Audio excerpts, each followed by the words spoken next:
신약성경 마태복음 5장 13절에서 16절까지를 보도록 하겠습니다. 13절부터입니다. 너희는 세상의 소금이니 소금이 만일 그 맛을 잃으면 무엇으로 짜게 하리요? 후에는 아무 쓸데없어 다만 밖에 버려져 사람에게 밟힐 뿐이니라. 너희는 세상의 빛이라. 산 위에 있는 동네가 숨겨지지 못할 것이요 사람이 등불을 켜서 말 아래 두지 아니하고 등경 위에 두나니 이러므로 집안 모든 사람에게 비치느니라. 이같이 너희 빛이 사람 앞에 비치게 하여 그들로 너희 착한 행실을 보고 하늘에 계신 너희 아버지께 영광을 돌리게 하라. 아멘. 예, 이제 저희는 그동안 2021년도 새해에 관한 말씀을 몇 번에 걸쳐서 살펴보았었죠. 오늘은 이제 그동안 잠시 중단했던 이 산상보훈 강해를 계속 시작하려고 합니다. 이제 오늘 본문 5장 13절에서 16절을 보면은 이제 주님께서 세 가지로 말씀하시는 것을 볼 수 있어요. 소금, 그 다음에 이 어떤 언덕 위에 저녁에 어떤 동네가 불을 이렇게 다 켜고 있으면 그 빛이 다 비치지 않겠냐 하는 그 언덕 위에 있는 동네의 빛. 그 다음에 조금 더 이제 범위를 이제 줄여서 집 안에다가 등불을 이렇게 둘 때에 여기 이제 말이라고 되어 있는데 이 말이라고 하는 것은 우리 옛날 시골에서 사용하는 일종의 그 되라고 그러죠. 되. 이렇게 한 대, 두 대 할 때 쓰는 것들. 예, 이제 누가 이 등잔에다가 불을 켜가지고 그걸로 이렇게 덮어둘 수 있겠냐. 그 아래다가 둘 자가 누가 있겠냐. 그 말이죠.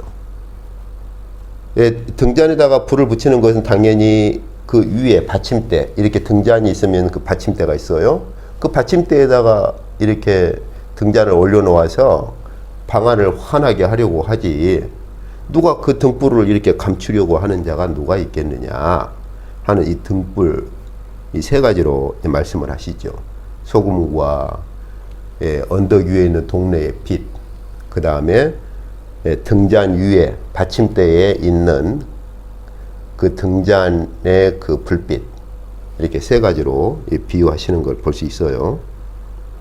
그런데 이제 저희가 한 가지 잘 기억을 해야 할 것은 여기 16절을 보면은 소금이나 혹은 어떤 동네에 있는 불빛이나 이 등잔 이렇게 등잔의 받침대 위에다가 이렇게 등잔을 올려놓아서 불빛이 비치게 하는 그 등잔의 불빛이나 이런 것들을 주께서 16절에 보시면 이같이 너희 빛이 사람 앞에 비치게 하여 그들로 너희 착한 행실을 보고 하늘에 계신 너희 아버지께 영광을 돌리게 하라. 이렇게 말씀을 하시는 거죠. 이것이 이제 일종의 결론이죠. 네, 그러니까 여기 16절에서 주목해야 할 것은 너희 빛이 사람 앞에 비치게 하는데 그렇게 해서 그들로 하여금 너희 착한 행실을 보도록 해라 하는 거죠. 여기 착한 행실이라고 하는 것은 어떤 윤리적인 선한 행실을 이제 말하는 게 아니에요. 여기 보면 너희의 착한 행실이라. 너희들, 그러니까 주님의 제자들, 주님의 제자들의 착한 행실이라 하는 말은 주님의 제자들이 행하는 행실을 얘기를 하는 것이죠.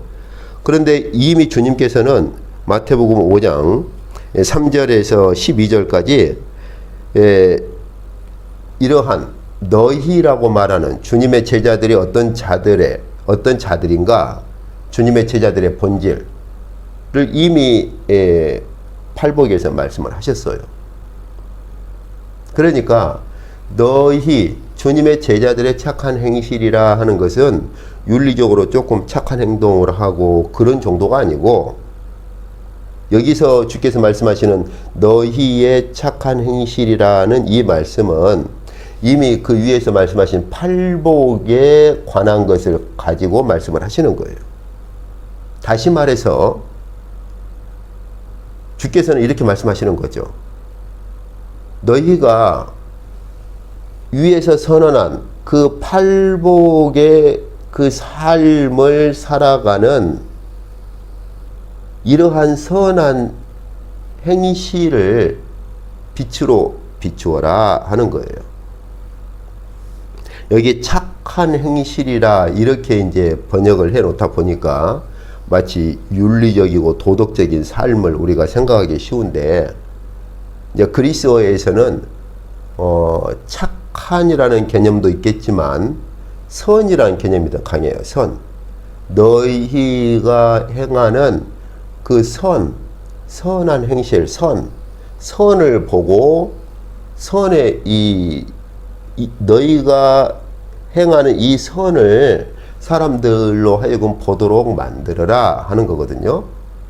그럼 여기서 주님께서 말씀하시는 이 선이라고 하는 게 뭐냐? 뭐가 선이냐? 라고 할 때 바로 위에서 말씀하신 팔복을 말씀하시는 거예요. 그래서 심령이 가난한 자로 서고, 심령이 가난한 자로 서 있기 때문에 애통할 줄 알고, 그렇기 때문에 우리가 온유한 자로 서는 것이고, 그리고 우리가 하나님께서 행하실 종말의 공의를 바라보는 삶을 사는 것이고, 그런 자들이기 때문에 다른 사람을 긍휼히 여길 수 있는 것이죠. 우리가 온유함이 없고 하나님의 종말의 공의를 바라보지 못한다면 우리는 다른 사람을 긍휼히 여기기가 무척 힘들어요. 복수심이 생기는 거죠. 그러나 원수 갚는 것이 하나님께 있다라고 그렇게 말씀하신 것처럼, 또 주께서도 친히 하나님께 모든 걸 맡기셨던 것처럼, 하나님의 종말의 공의를 바라본다면 우리는 직접 우리가 원수를 갚는 것이 아니고, 그런 가운데서도 우리는 오히려 긍휼함을 베푸는 것이고 마음이 청결한 자로 설 수 있는 것이죠. 그리고 이러한 의를 따라 사는 것 때문에 핍박을 받는 것이고, 이것이 주께서 말씀하신 바로 주님의 제자들에게서 나타나야 할 선이라는 거예요. 선의 행실, 선의 삶. 그런데 이런 것들은 마치 빛과 같은 것이다 하는 것이죠. 소금이나 빛과 같은 것이다. 왜요? 이러한 삶이 진정으로 우리 그리스도인들에게서 행해지면 그것은 세상을 더 이상 부패하지 못하도록 만드는 소금의 역할을 하는 것이거든요. 이건 교회 역사를 볼 때도 우리가 알 수 있는 것이고, 실제로 정말로 우리 그리스도인들이 그리스도인의 삶으로 희생을 하고 그런 선한 삶을 살아왔을 때 사회가 더 이상 악해지지 않고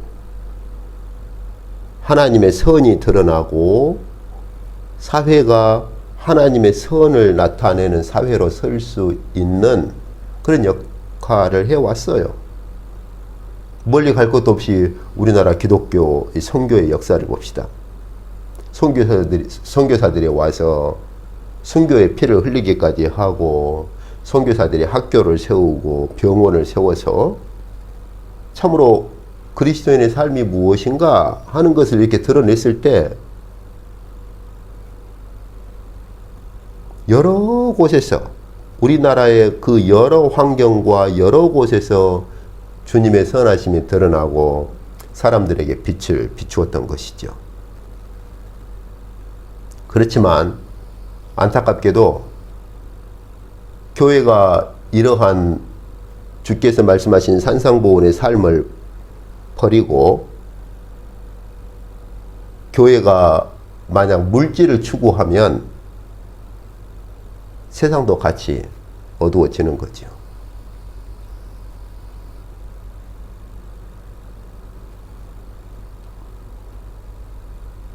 박정희 대통령 때 새마을 운동과 함께 교회에 불어닥친 교회를 휩쓸고 갔던 교회에 불어닥친 운동이 무엇입니까? 예수 믿고 복 받고 잘 살아보자. 많은 사람들이 교회로 들어왔어요. 예수 믿고 복 받고 한번 잘 살아보려고. 그래서 한때 부흥사들이 늘 부흥회를 할 때마다 제시했던 것이 뭐예요? 11조 한번 해봐라. 10배, 100배로 복을 주신다.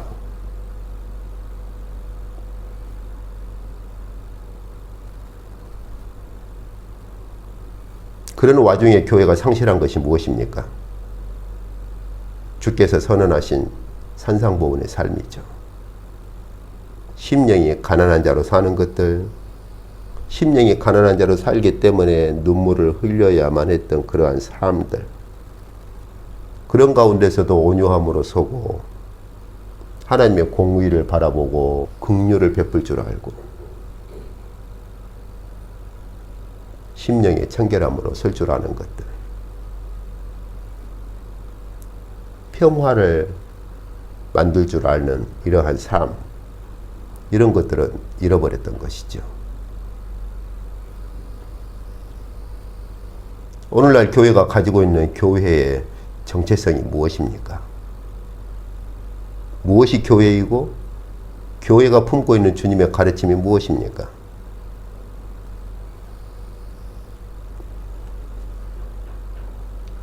그래서 주께서는 소금만이 아니라 빛으로 그렇게 말씀을 하시는 거죠. 너희 빛이 사람에게 비치도록 해라. 이렇게. 무엇 때문입니까? 오늘 묵상 때 읽었습니다마는 이사야에서 9장을 한번 보시죠.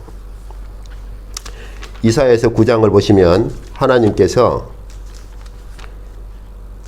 이사야 선지자에게 앞으로 보내실 메시아를 어떤 분으로 그렇게 보내실 것이냐 하는 것을 예언하시는 걸 볼 수가 있습니다. 이사야에서 9장 거기 2절에 보면은 흑암에 행하던 백성이 큰 빛을 보고 사망에 그늘진 땅에 거주하던 자에게 빛이 비치도다. 이 말씀과 함께 9장 6절부터 메시아 예언이 시작되는 것이죠.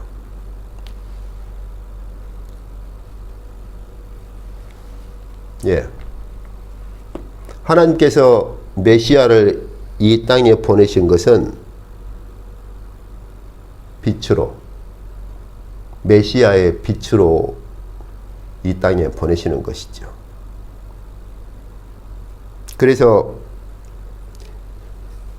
이제 마태복음 4장 보면 이제 세례 요한이 자신의 모든 사역을 마치고 감옥에 갇혔을 때 그때 주께서 공적인 사역을 시작하시지요. 그래서 4장 12절에 보면 예수께서 요한이 잡혔음을 들으시고 갈릴리로 물러가셨다가 나사렛을 떠나 스불론과 납달리 지경 해변에 있는 가버나움에 가서 사시니 이것이 주님의 공생의 시작입니다. 세례 요한이 잡혔을 때 세례 요한의 모든 사역이 끝나고 세례 요한이 잡혔을 때 드디어 주님의 주께서 주님 자신의 공적 생애, 공적인 사역을 시작하시는데 어디에서 시작하시느냐? 스불론과 납달리 지경 해변에 있는 가버나움으로 가셨다고 돼 있어요. 무엇 때문입니까? 이제 주께서 메시아의 공생애를 시작하실 때 이사야에서 9장에 있는 말씀을 성취하기 위해서 그렇습니다. 그래서 마태복음 5장 14절에 보면 이는 왜 그렇게 하셨느냐? 왜 그쪽으로 가셨느냐? 선지자 이사야를 통하여 하신 말씀을 이루려 하심이라. 성취하려고 하셨다.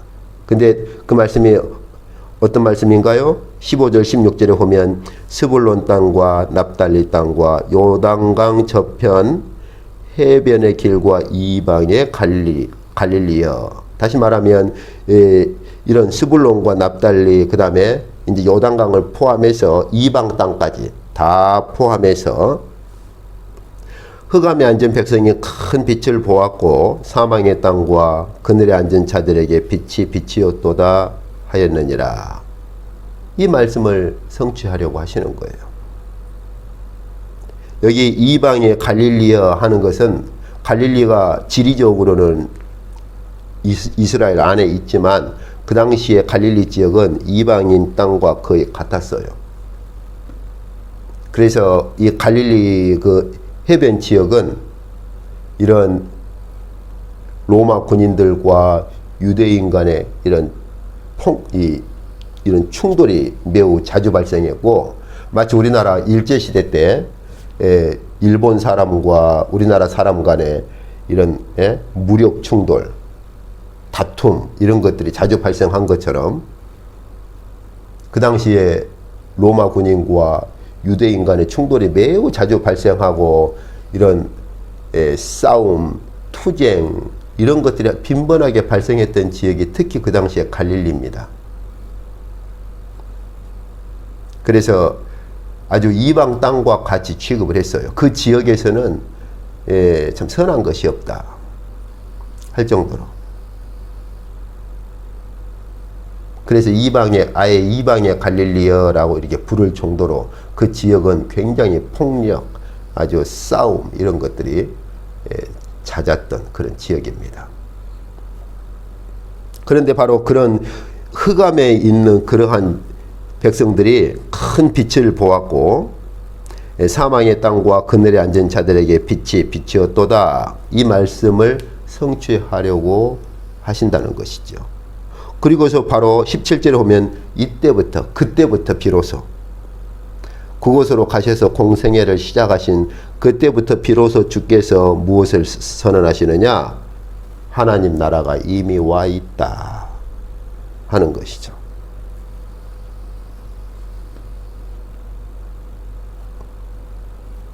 가까이 왔느니라가 아니라 has come, 이미 와 있다.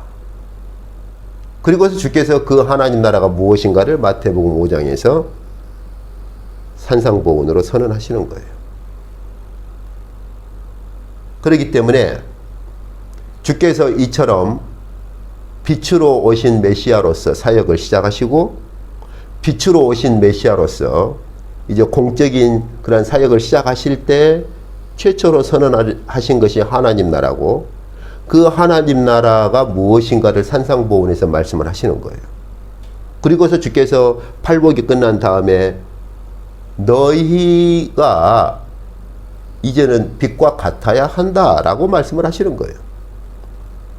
동네 위에 있던 그러한 어떤 언덕 위에 있는 동네의 불빛이든 혹은 등잔을 올려놓는 등경이라고 되어 있죠. 우리 성경에 등경 위에 있는 등불의 빛이든 간에 어떤 형태로든지 간에 너희는 빛과 같아야 한다라고 말씀하시는 거예요. 무엇 때문입니까? 주님 자신이 빛으로 오셨으니까. 예수 그리스도께서는 빛으로 오신 메시아입니다. 그러니 주님을 따르는 제자들 또한 당연히 빛과 같아야 하는 것이죠.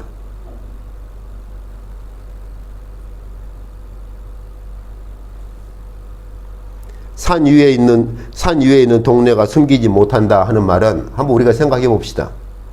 어떤 언덕 위에 어떤 그 동네가 있는데 이제 저녁이 되어서 그 동네가 불을 다 켜면 그 빛이 감추어지겠어요? 감추어질 수 없는 거예요. 그래서 숨겨지지 못한다 이렇게 피동형을 쓰는 이유가 뭐냐? 이스라엘은 그 개토 지역이라 해가지고 아주 높은 이런 산과도 같은 언덕 위에 동네가 형성되는 경우가 종종 있어요. 그런 동네가 제법 많습니다. 그럼 우리가 한번 생각해 봅시다. 저녁에 어떤 사람이 저녁에 길을 갈 때 저 멀리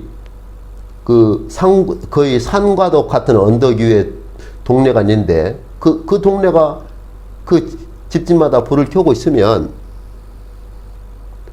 어디를 지나가는 사람들에게서도 아, 저기에 동네가 있구나 하는 것이 감추어질 수가 없는 거예요. 숨겨질 수가 없는 거예요. 주님의 두 번째 비유처럼 어떤 사람이 등잔에다가 불을 켜서 그 등잔 받침대 등경 위에다가 등잔을 올려놓으면 당연히 그 등잔의 빛이 온 집안에 비치기 때문에 그 등잔의 빛이 숨겨질 수가 없는 거예요. 감춰질 수가 없는 거예요.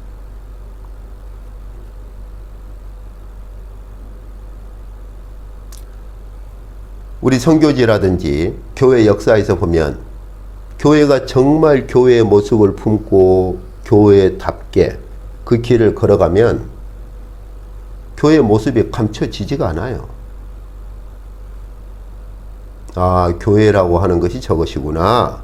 교회가 믿는 하나님이 저분이시구나.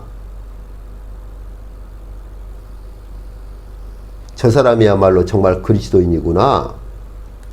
이렇게 되는 거예요. 감춰질 수가 없어요.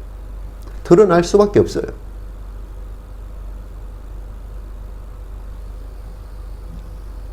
왜냐하면 세상은 아직 악한 자리에 있는 것이고 어둠 가운데 있기 때문에 그 가운데서 교회가 이런 팔복을 품고 팔복의 삶을 살면 감춰질 수가 없어요.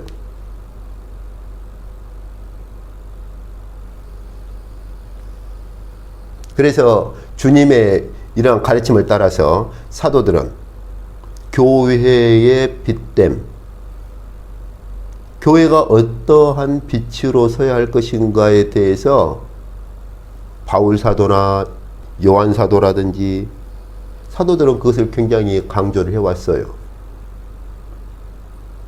저희가 2021년도 새해 들어서 거듭 몇 번에 걸쳐서 그렇게 상고했던 에베소서도 마찬가지 아닙니까? 한번 더 봅시다. 바울은 에베소 교회에 어떤 권면을 합니까? 에베소서 5장 8절에서 보면은 너희가 전에는 어두움 가운데 있었지만 이제는 주님 안에서 빛이라 빛의 자녀로 살라고 그렇게 권면합니다. 그러면서 9절에 보면 빛의 열매는 모든 착함, 의로움, 진실함에 있느니라. 그리고 그것만이 아니라 이제 이러한 빛의 자녀로 삶으로써 너희가 16절에 있는 것처럼 세월을 아끼라고 되어 있지만 지금까지 우리가 살펴본 것처럼 이 말의 의미는 건져내다, 구속, 이 속량하다. 우리 한글 성경에서 속량하다라는 말로도 번역을 했지요. 속량하다, 건져내다, 구속하다. 그러니까 너희가 이제는 주님 안에서 빛이 되었으니까 너희가 이 악한 자 아래에 있는 이 세상의 삶을 살아갈 때에 어떻게 살아야 할 것이냐? 너희가 살고 있는 이 시대를 너희가 건져내라는 것이죠. 어둠으로부터. 왜요? 때가 악하니라. 아직은 어둠의 세력이 완전히 물러가진 않았거든요. 주님 재림하실 때까지 계속 물러가고는 있으나 그러나 완전히 물러간 건 아니에요. 그래서 여전히 아직 이 세상은 악한 자리에 있는 부분들이 많아요. 그래서 너희는 주님 안에서 빛이 되었고 빛의 자녀가 되었으니까 우리가 살고 있는 이 세상을 어두움의 방식대로 내버려 두지 말고 우리가 살아가고 있는 이 시대, 우리의 삶을 어둠으로부터 건져내는 삶을 살아야 한다라고 하는 거예요. 이것이 빛의 자녀로서의 삶이에요. 빛을 드러내는 삶이고. 이것을 바울은 이제 그 갈라디아서에서는 더 구체적으로 성령의 열매로 말합니다. 성령의 열매를 맺는 삶이라고. 그런데 그 성령의 열매가 무엇하고 일치하느냐? 어디로부터 온 것이냐? 바로 팔복이에요. 온유와 긍휼과 청결 이런 것들. 그리고 갈라디아서만의 성령의 열매가 아니라 야고보 사도는 야고보서에서 또 성령의 열매를 말합니다. 그때 야고보 사도가 말하는 성령의 열매는 청결을 또한 강조를 해요. 그래서 이런 온유함을 가지는 것들, 긍휼을 베푸는 것들, 그리고 심령이 청결하게 사는 것들, 평화를 맺는 것들, 이런 것들은 다 성령의 열매지요. 주께서 말씀하신 그 팔복이, 사도들은 이러한 팔복의 삶을 어떻게 우리가 살 수 있느냐? 사도들은 성령으로 가능하다. 우리의 의지, 우리의 어떤 노력으로 되는 것이 아니고 우리 안에 거하시는 성령을 따라 삶으로 그것이 가능하다라는 거예요. 아무튼 우리가 갈라디아서에 있는 성령의 열매는 이제 익숙하고 잘 알고 있으니까 야고보 사도의 가르침을 봅시다. 야고보서를 보면 이제 사도 야고보가 이제 가르치는 것이 있죠. 여기 야고보서 3장 17절부터 보면 오직 위로부터 난 지혜는 첫째 성결하고 다음에 화평하고 관용하고 양순하며 긍휼과 선한 열매가 가득하고 편견과 거짓이 없나니 화평하게 하는 자들은 화평으로 심어 의의 열매를 거두느니라. 여기서 위로부터 난 지혜라, 그 말은 하늘로부터 임하는 지혜를 말하거든요. 근데 하늘로부터 임하는 이 성령, 하늘로부터 성령으로 말미암아 임하는 것을 지혜라고 말하고 있죠. 이것은 저희가 지금까지 보았던 바울 사도가 에베소 교회에 성령을 따라 사는 삶을 지혜로운 삶으로 말하는 것과 똑같아요. 성령께서 우리 안에 임하셔서 우리 안에 거하시고, 그리고 성령의 열매를 맺어가는 삶은 그게 바로 지혜의 삶이고 하늘의 지혜를 따라가는 삶인 것이죠. 그런데 그것이 무엇이냐라고 할 때 성결, 화평, 관용, 양순, 긍휼, 선한 열매, 무엇하고 똑같습니까? 팔복이에요.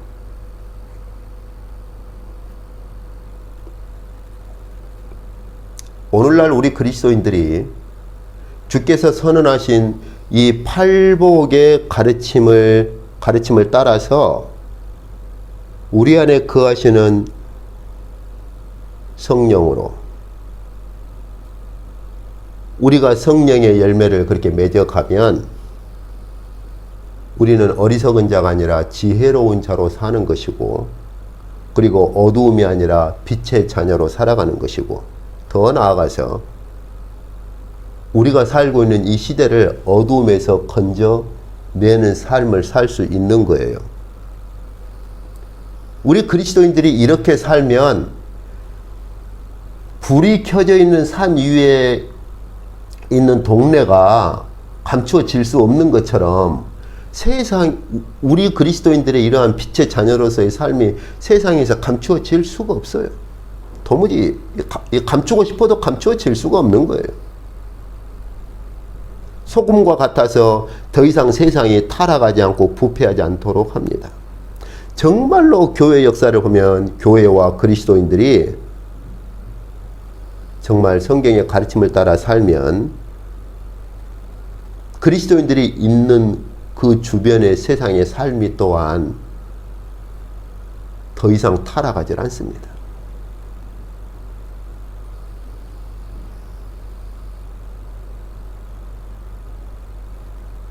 에베소서에 있는 것처럼 어떻게 남편이 그리스도의 사랑을 품고 아내를 사랑할 수 있겠어요?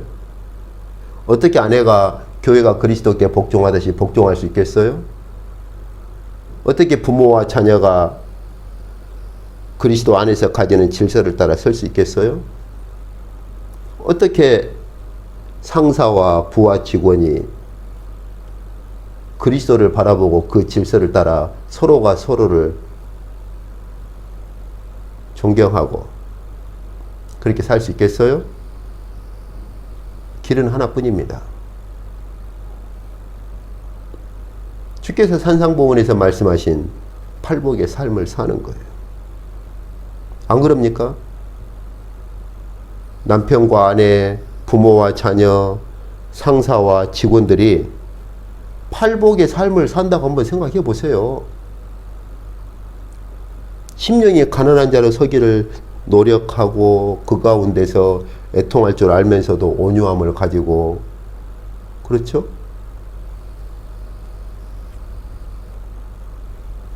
하나님의 마지막 심판을 바라볼 줄 알고 심령이 청결하고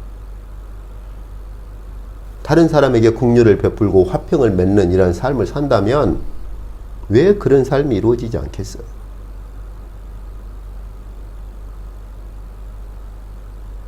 이것들이 바로 사도들이 말한 성령의 열매로 나타나는 것들 아닙니까?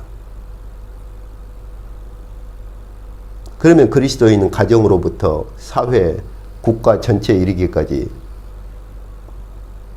그리스도인의 빛이 감추어질 수가 없는 것이죠. 이것이 주께서 하나님 나라를 세우실 때 원하셨던 것이죠. 하나님 나라는 이렇게 시작됩니다. 주께서 세우시기를 원하는 하나님 나라가 이것입니다. 주님의 제자들, 하나님 나라의 백성들에게서 이런 빛이 드러나기를 원하시는 것이고, 이런 빛이 드러나는 하나님 나라를 세우려고 하신 거예요.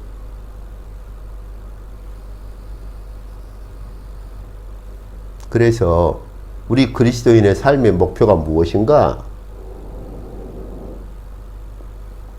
팔복을 이루어가는 삶이죠. 지금은 비록 우리 안에 안타까움이 많고 부끄러움도 많고 참으로 어떤 때는 심지어 눈물을 흘려야 할 정도로 이런 삶을 사는 데 있어서 우리의 연약과 부족함 때문에 눈물을 흘려야 할 때도 있을지라도 우리 안에 계신 성령께서 우리를 계속해서 그러한 자들로 키워나가기를 소원하고 우리는 그러한 삶을 살기를 간절히 바라보고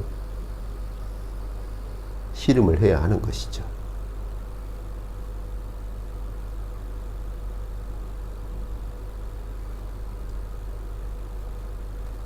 오늘 제가 보았던 말씀처럼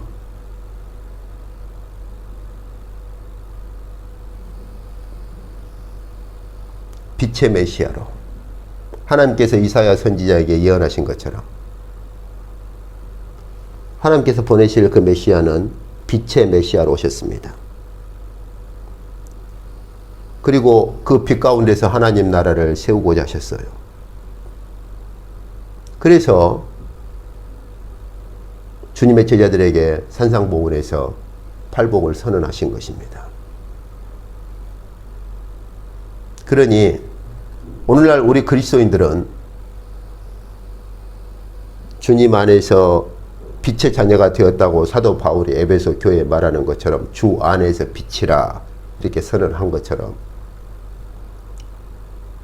우리는 빛의 자녀로서 빛 가운데 거하는 삶을 살기를 부단히 노력해야 합니다.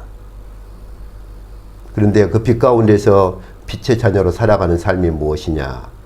팔복을 이루어가는 삶이죠. 어떻게 우리가 팔복을 이루어가는 삶을 살 수 있느냐? 우리 안에 계신 성령을 따라 그렇게 살아갈 때 우리는 팔복을 이루어가는 삶을 살 수가 있습니다. 우리 힘이나 우리의 의지가 아니라 우리의 본성은 참으로 못된 본성이죠. 그건 우리가 다 경험해서 아는 것들 아닙니까? 얼마나 우리 안에 선한 것이 뭐가 있습니까? 털끝만큼이라도 선한 것이 있습니까? 여러분, 하나님께서 우리 안에서 양심의 빛을 거두어버리면 짐승보다 못해요. 그것이 선명하게 드러나는 장소가 바로 전쟁입니다. 전쟁. 누가 전시 상황에서 인격을 논하고 그렇게 하겠어요? 인격이 거두어져 버리고 양심의 빛이 거두어져 버리면 일본의 731부대 마루타가 행했던 것들, 독일이 유대인을 학살했던 것들, 짐승들이 그렇게까지 하겠어요? 짐승들은 그렇게 못해요. 하나님께서 우리 안에 양심의 빛을 거둬버리시면 우리는 짐승만 또 못해요. 우리가 어떻게 팔복의 삶을 살아가고 그리고 팔복의 삶을 이루어갈 수 있겠어요? 우리 안에 거하시는 성령을 따라서 성령께 의지하고 성령의 다스림을 받는 삶을 살 때만이 가능한 것이죠. 그래서 우리가 성령 안에서 성령을 따라 팔복의 삶을 맺어가는 이러한 삶을 살 때 우리 안에서는 성령으로부터 빛이 나타나는 것이고, 그럴 때 우리의 빛은 세상에서 감추어질 수가 없는 것입니다. 이것이 하나님 나라의 출발점이고 시작점이에요. 이러한 자들이 모임으로 하나님 나라가 시작됩니다.